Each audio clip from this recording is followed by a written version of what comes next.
mekanisme pengisian SPT PPh Badan berdasarkan Per 11 PJ tahun 2025.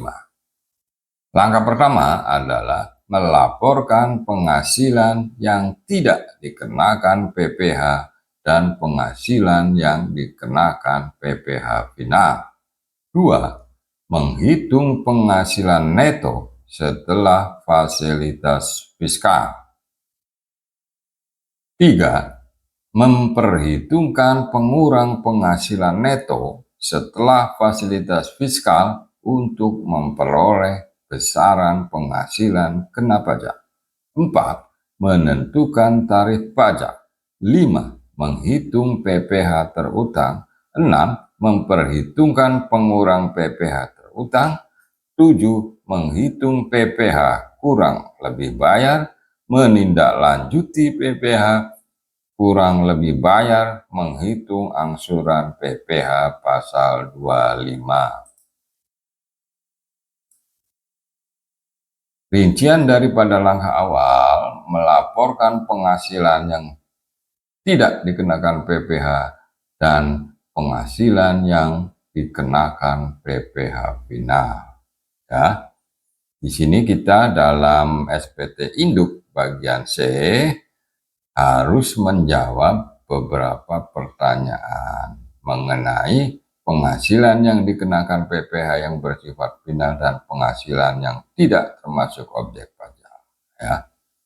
Pertanyaan 1A, apakah wajib pajak menerima memperoleh penghasilan dari usaha dengan peredaran bruto tentu yang dikenakan PPh bersifat final? Jika jawabannya ya adalah mengisi lampiran 5. Ya, mengisi lampiran 5. Apakah penghasilan wajib pajak semata-mata hanya penghasilan dari usaha dengan peredaran bruto tertentu yang dikenakan PPh yang bersifat final? Dijawab ya, semata-mata hanya penghasilan tersebut atau tidak, ya. Kemudian pertanyaan kedua, apakah wajib pajak menerima atau memperoleh penghasilan dikenai PPh yang bersifat final? Jika ada yang bersifat final, mengisi lampiran 4 bagian A. Final tapi bersifat final, bukan bagian selain ini ya. Selain jawabannya pertanyaan 1A. Kemudian nomor 3, apakah wajib pajak menerima atau memperoleh penghasilan yang tidak termasuk objek pajak? Jika ada atau jawabannya mengisi lampiran 4 bagian B. Langkah 2, menghitung penghasilan neto setelah fasilitas fiskal. Ya. Penghasilan neto sebelum fasilitas fiskal diisi dari lampiran 1 sesuai sektor usaha. Bagian A kolom 10 ya. Mengisi lampiran 1 berupa laporan keuangan rekonsiliasi sesuai sektor usaha. Apakah wajib pajak memperoleh fasilitas perpajakan dalam rangka penanaman modal berupa pengurangan penghasilan neto? Jika demikian atau jawabannya, maka mengisi lampiran 3A. Berikutnya, apakah wajib pajak memperoleh fasilitas pengurangan penghasilan bruto atas kegiatan praktek kerja, pemagangan dan atau pembelajaran dalam rangka pembinaan dan pengembangan sumber daya manusia berbasis kompetensi tertentu? Jika ya, lampiran 13B diisi. Nah, penghasilan neto fiskal setelah fasilitas pajak adalah penghasilan neto sebelum fasilitas pajak dikurangi pengurangan yang berupa fasilitas pajak. 3. Memperhitungkan pengurang penghasilan neto setelah fasilitas fiskal untuk memperoleh besaran penghasilan kena pajak. Dari penghasilan neto setelah fiskal pajak ya, yang sebelumnya ya sudah dihitung dari poin 4, 5, 6, poin 4 kurang 5 poin kurang poin 5 kurang poin 6 dari perhitungan sebelumnya. Kemudian kita harus memperhitungkan apakah terdapat kerugian fiskal yang dapat dikompensasikan. Jika memang ada kerugian fiskal yang dikompensasikan, mengisi lampiran 7, nanti ini sebagai pengurang untuk menghasilkan penghasilan kena pajak 7-8. Langkah selanjutnya, menentukan tarif pajak ya. Setelah kita menghitung penghasilan kena pajak, ini saatnya kita juga harus memperhitungkan apakah wajib pajak memperoleh fasilitas pengurangan penghasilan bruto untuk kegiatan penelitian dan pengembangan jika ia mengisi lampiran 13B ya. Lampiran 13B. Kemudian kita baru memilih tarif pajak salah satu dari tarif pajak ini sesuai dengan keadaan wajib pajak. Ya, jadi ada 3 tarif. Tarif ketentuan umum ya, sebagaimana pasal 17 ayat 1 huruf B Undang-Undang PPH. Lalu tarif fasilitas sebagaimana pasal 17 ayat 2B Undang-Undang PPH dan tarif fasilitas sebagaimana pasal 31E ayat 1 Undang-Undang PPH atau tarif lainnya. Jika memilih tarif fasilitas sebagaimana pasal 31E ayat 1 Undang-Undang PPH, kita mengisi lampiran B karena ada perhitungan tersendiri.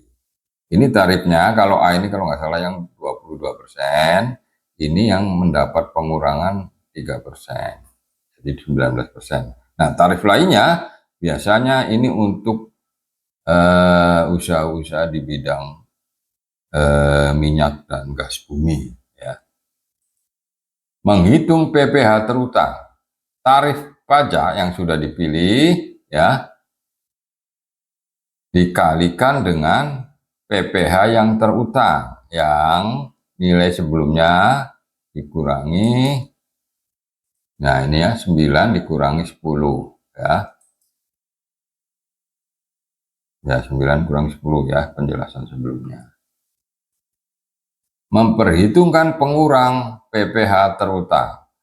Pengurang PPh terutang misalnya apakah terdapat kredit pajak yang dibayarkan di luar negeri dan dipotong dipungut oleh pihak lain. Jika ya maka isi lampiran 3. Kemudian apakah ada angsuran PPh pasal 25, tuliskan jumlahnya. Apakah ada STP PPh pasal 25, hanya pokoknya saja tuliskan jumlahnya. Apakah wajib pajak memperoleh fasilitas pengurang PPh badan, mengisi lampiran 13B, kemudian cantumkan jumlahnya di sini. Ya.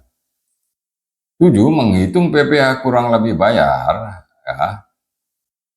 Kita isi di SPT Induk bagian F.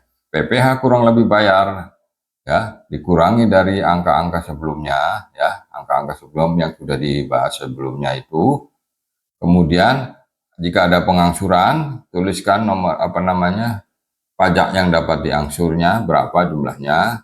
PPh yang masih harus dibayar atau lebih bayar, maka jumlah PPh yang kurang lebih bayar harus dikurangkan dengan jumlah yang diangsur atau ditunda. Kebetulan jika ada pembetulan, jika status SPP pembetulan adalah PPh kurang lebih bayar pada SPT yang dibetulkan berapa, pada yang tercantum dalam SPT pembetulan berapa, maka selisihnya itulah akan menghasilkan angka kurang atau lebih bayar. Ganti SPT sebelumnya artinya bahwa kita mengoreksi SPT sebelumnya seolah-olah SPT sebelumnya itu yang SPT normal itu tidak ada ya, karena diganti dengan SPT yang sekarang yang pembetulan ya. Angkanya SPT sebelumnya berarti 0 karena yang dilaporkan pada SPT sebelumnya kan dianggap tidak ada kan, sudah diganti dengan SPT pembetulan yang katakanlah pembetulan yang sekarang ya. Menindaklanjuti PPh kurang lebih bayar ya. Jika kurang bayar, hasil yang sebelumnya wajib pajak harus menyetor. Jika lebih bayar, maka tindak lanjutnya adalah lebih bayar pada angka 17 atau 18 mohon untuk bisa dikembalikan melalui pemeriksaan atau dikembalikan melalui pengembalian pendahuluan dengan mencantumkan nomor rekening dan nama bank. Menghitung angsuran PPh pasal 25. Apakah wajib pajak merupakan wajib pajak tertentu yang harus menyampaikan laporan penghitungan angsuran PPh pasal 25? Jika tidak, isi lampiran 6. Jika ya, pastikan Anda menyampaikan laporan penghitungan PPh pasal 25 sesuai ketentuan perundang-undangan.